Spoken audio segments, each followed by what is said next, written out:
What's up, guys? I'm back again here. Today, I wanted to talk about something that was really near and dear to me. Storied Skateboarding put out on Pat Duffy. It was called The Moment Skateboarding Changed Forever. Pat Duffy First In Flight. This was super cool. They did an excellent job putting this piece together. Jacob Rosenberg, a bunch of other people more involved with it. And it's an awesome watch. Check it out on YouTube when you get a chance. But I wanted to talk about my own involvement in the timeline of this story. And it's based on Pat Duffy's part in Questionable, my connection to Pat, and just that time in general.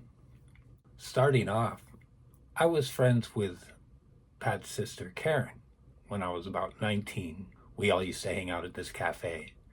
And Karen and her two girlfriends were just the best, super fun. I ended up dating her friend Christine.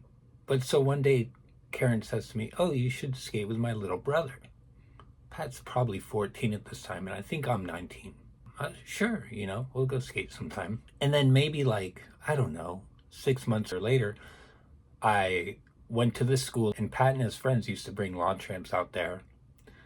I don't think they had the slider bar yet. And I would go out there and, I'm doing my ollie grabs, giving them my best Ray Simmons. They're pretty stoked. They're like Groms at this point, 14, 15. I'm 20 years old. So I would go out there and rip and, hang out. And they were, they were a group of kids skating, they were cool. So then flashback to a little while later, I'm skating at the hub and there's Pat and his friends again. Pat goes up and does a nose pick to frontside grab off one of the ledges at the hub, and I'm thinking, he's getting better. The nose pick to frontside grab was one of my tricks, and I actually did it on really high stuff.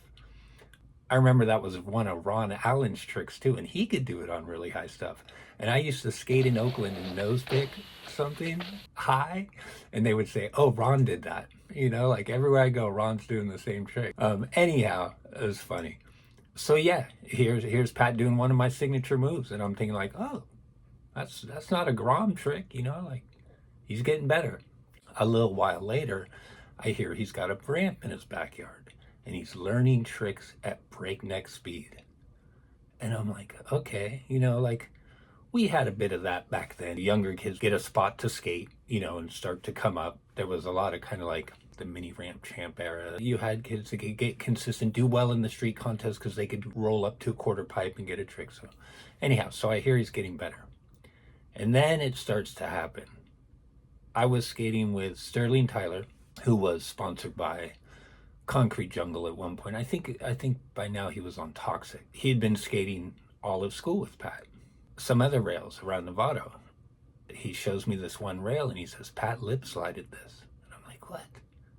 I think maybe Jason Carney had lip slid like a 3-4 stair rail, tops, he ain't lip sliding this thing. It's maybe 8 or 9 stairs, but it's the rail comes up 2 feet before the stairs start. It ends 2 feet after. It's a legit 10 or 11. The thing's super high. I'm like, dude, this ain't even a fun board slide. What are you talking about? He's all, yeah. He starts pushing from way back here. I'm thinking how the hell is Pat doing this? And I mean, this is happening so fast. From me seeing the nose pick, him getting the ramp, to now he's lip sliding these giant rails, and I'm hearing he's doing it at Olive too. I finally see it. I'm at Marin Skate Sports, and Pat Duffy's sponsor me tape had been circulating around. And in this tape, he 50-50s Olive, lip slides it, and does a 360 flip at Embarcadero and taps his tail on the end of the 7 and still makes it. Oh, Lord! Are you kidding me? What? So in the story scene, they say, oh, most of that footage was a sponsor me tape. People got to remember, that was his sponsor me tape. Most of that footage was his sponsor me tape. The footage they're talking about in the beginning of that video, where Joel Rona dubs him the Terminator, that's footage Jerry Thompson shot. Was from the day Pat learned backside Smiths at SF State. This was before he went to San Diego and before Ternasky came up here. I know because I was on that same tape. I had footage on that tape. I had been filming with Jerry as well at that time. In fact, I want to just give you some knowledge on the state of skateboarding. Basically, skateboarding had died. The Marin Skate Sports team, the team that had Noah Selaznick, Aaron Vincent, Jeff Pettit, Ray Simmons, Gabe Morford, Joel Rona, Jason Hildebrand. You know, this team was like 10, 15 deep, and they had pushed those guys onto 8th Street and like into the industry and stuff. By 1991, that team was down to me, Eddie DiBiase, and Pat Duffy. We were the only riders left. All the sort of Wheaties commercials and stuff had come to an end. The fad of the 80s had dropped. Vert skating was completely out, and the money dropped out of the industry. So not many people were skating. So afterwards, when I came to Jerry and asked, like, hey, could you film me? He gave me the fisheye. All that footage you see at the beginning of Pat's part at SF State, that fisheye filmed that part. I used it for years after that. It was really cool. It was actually a photo fisheye, but those old Sony cameras had a rubber ring around the end, and you could literally just screw it in there and it would seal tight. Anyhow, so I have that. I still have it to this day.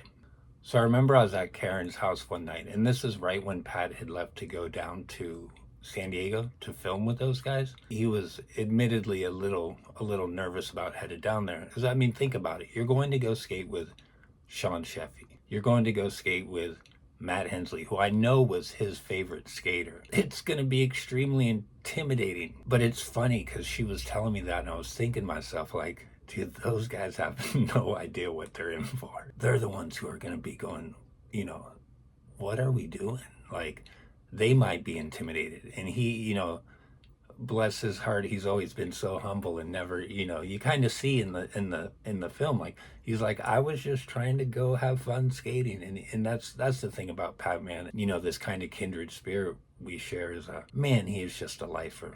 He is such a lifer. He's just down to skate forever till the wheels roll off. And it's so great to see his career continue the way it has, and just how he's still out there doing it.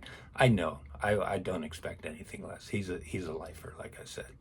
Okay, so in closing, if you get a chance, go watch the Moment Skateboarding Changed Forever, Pat Duffy First In Flight, on the Storied YouTube channel. They have a limited edition First In Flight board with really cool artwork, a quote from Joel Rona on it, Pat doing the famous kinked rail, he 50-50'd, and also the backside lip slided Olive in the Rain. Definitely pick one of those up if you can to support Pat. Buy his board from Plan B. Better yet, keep the ecosystem going. Ask your shop to carry it. There are 8th Street products, guest models, and t-shirts that are available. 8thstreetskateboards.com. Again, ask your shop to carry those. You know, you can support skateboarding, support skateboarders that you look up to, admire, and believe in and want to see flourish. All right, that's it for today. Just basically wanted to give flowers to my guy from Marin. I'm just so proud of him and proud of everything he's done in skateboarding. To see him influence so many people and be this pioneer. To be honest, people really didn't catch up to until like 4 years later or something like that. So it's nuts, man. Pat's the best. All right, you guys, skate safe. I'll try and hit you back soon with another video. All right, peace.